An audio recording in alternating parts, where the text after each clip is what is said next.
parle de la Cour constitutionnelle, jusqu'où ira les ambitions des CCU alliés de Lambert Mende Omalanga. Bienvenue, Monsieur Lambert Mende. Merci, cher ami. Voilà, il circule sur les réseaux sociaux un audio vous attribuant.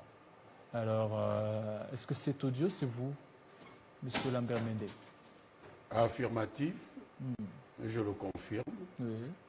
J'ai eu un entretien avec un jeune camarade qui a estimé que le débat sur les recours en ce qui concerne le contentieux électoral pouvait se poursuivre sans interruption, même 2 ans après les élections, et sans prendre l'avis du parti, ni le point de vue du regroupement dans lequel le parti est impliqué, et encore moins de la famille politique.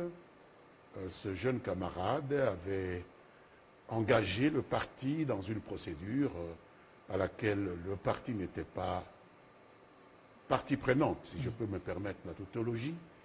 Et donc je lui donnais quelques conseils de tempérance, de modération, et je suis moi-même le premier surpris de constater qu'il a enregistré cet entretien qui était strictement privé, qu'il l'avait mis sur les réseaux sociaux.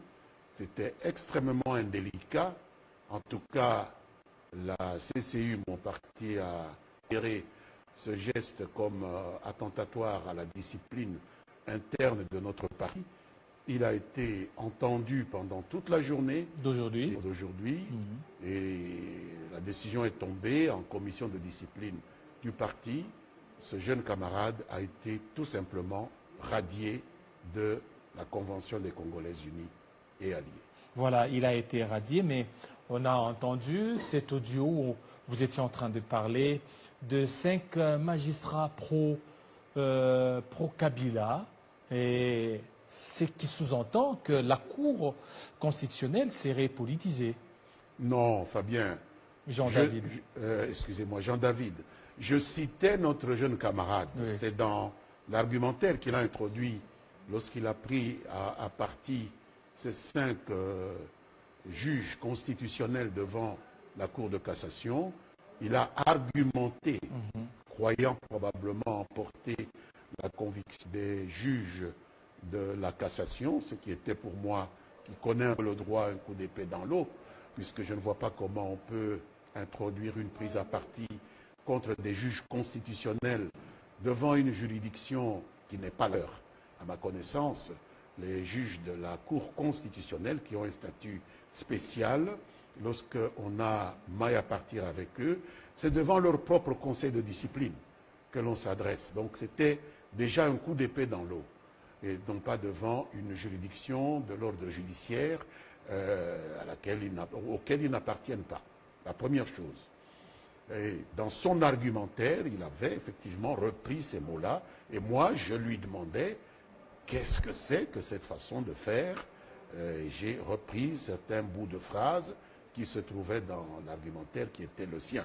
Ce n'est pas mon point de vue à moi qui est des magistrats pro-Kabila ou pro-Intel. Moi, je sais très bien, étant un des acteurs de la Constitution, qu'un chef d'État, même à l'époque du président Kabila, aussi bien qu'à l'époque actuelle du président Tshisekedi, nomme bien sûr par investiture tous les 9 membres de la Cour constitutionnelle, mais on ne peut considérer comme pro celui qui nomme que les 3 qui viennent de son initiative, pas ceux qui viennent de l'initiative du Parlement, et encore moins ceux qui viennent de l'initiative du Conseil supérieur de la magistrature. Donc, je ne pouvais pas, avec le peu de connaissances de droit que j'ai, me laisser aller à de tels écarts de langage, parce que c'en a été un. Et je lui reprochais cela, précisément.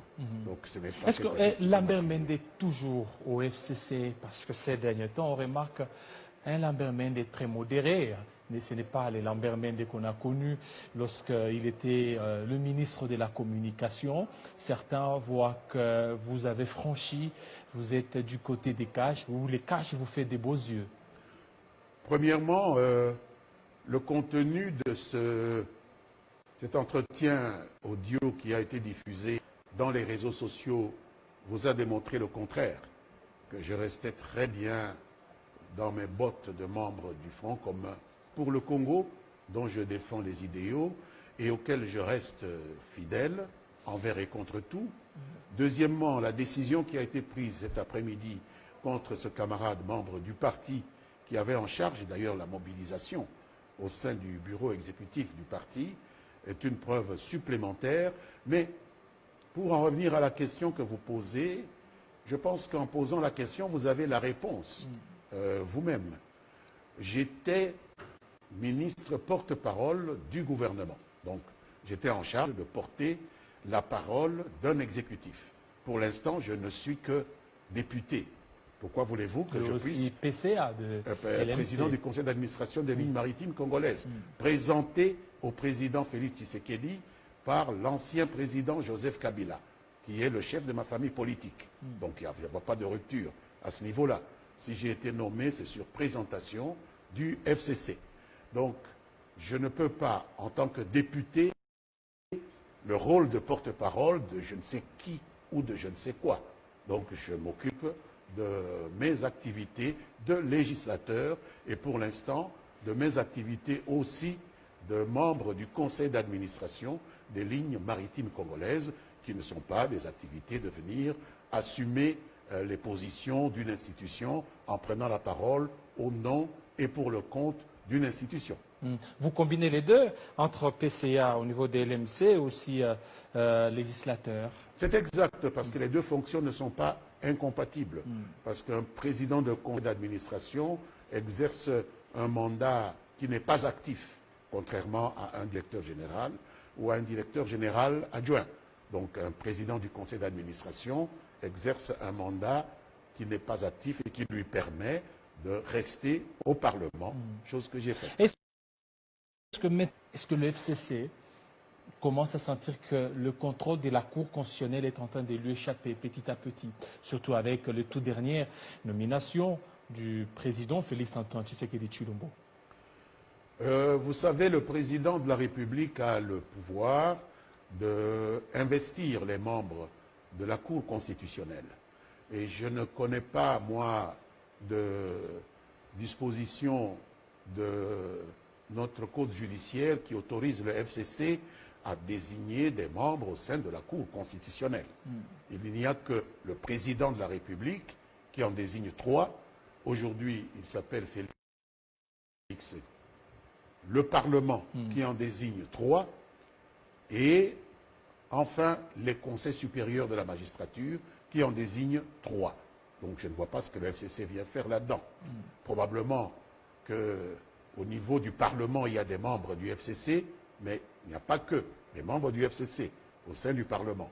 Et donc c'est un Parlement qui est composite, et donc c'est une façon qui est impropre de présenter les choses, qu'il y aurait des juges favorables au FCC et des juges favorables à tel ou tel autre groupe. C'est des juges désignés par le président de la République, désignés par le Parlement et désignés par le Conseil supérieur de la magistrature. Mais dans l'acception commune, nous savons qu'aux États-Unis, par exemple, qui est un régime ultra-présidentiel, chaque fois qu'un président de la République arrive, bientôt ce seront les élections au niveau de la Maison-Blanche, on scrute attentivement les nominations qu'il fait et on accole au président de la République la paternité ou la proximité avec tel ou tel autre juge. Je pense que le constituant congolais a voulu échapper à cette espèce de piège en répartissant les fonctions et en ne réservant au président de la République que l'initiative pour 3 juges. Pour le reste, le président n'a qu'une compétence liée. C'est-à-dire qu'il est tenu de recevoir des propositions, soit du Parlement, soit du Conseil supérieur de la magistrature, et à ce moment-là, il prend une ordonnance d'investiture, pas sur son initiative qui ne concerne que 3 magistrats. C'est ainsi que nous avons voulu préserver aussi bien l'indépendance de ce corps que le principe de la séparation des pouvoirs sur lequel est adossé, tout état de droit tel que nous voulons l'installer dans notre pays. Voilà, le FCC est en train de perdre aussi, bon, qu'on se le dise, au niveau de la Cour constitutionnelle, au niveau aussi de la Commission électorale nationale indépendante. Vous ne voyez pas que le FCC est en train de s'affaiblir petit à petit, quand bien même il est majoritaire dans beaucoup d'institutions. Vous allez un peu vite en besogne, parce qu'à ma connaissance, nous n'avons même pas encore été saisis de la désignation par la majorité ou l'opposition. Encore une fois là, je dois vous recadrer, parce qu'il ne s'agit pas d'une désignation par le FCC ou par CACH ou par la MOUCA, mais d'une désignation de représentants de la majorité. Et dans le terme majorité, il faut mettre le FCC et CACH. Dans l'opposition, vous avez la MOUCA, et dans la société civile, vous mettez la société civile. Jusqu'à présent, il y a eu un débat qui se poursuit.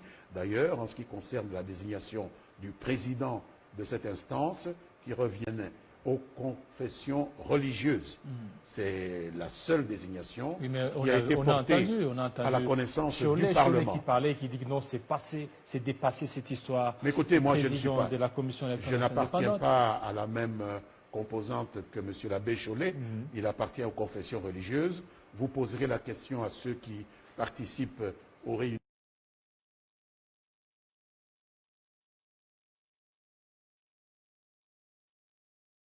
au sein de la composante confession religieuse et mieux dans la société civile, à cet effet-là, si c'est dépassé ou c'est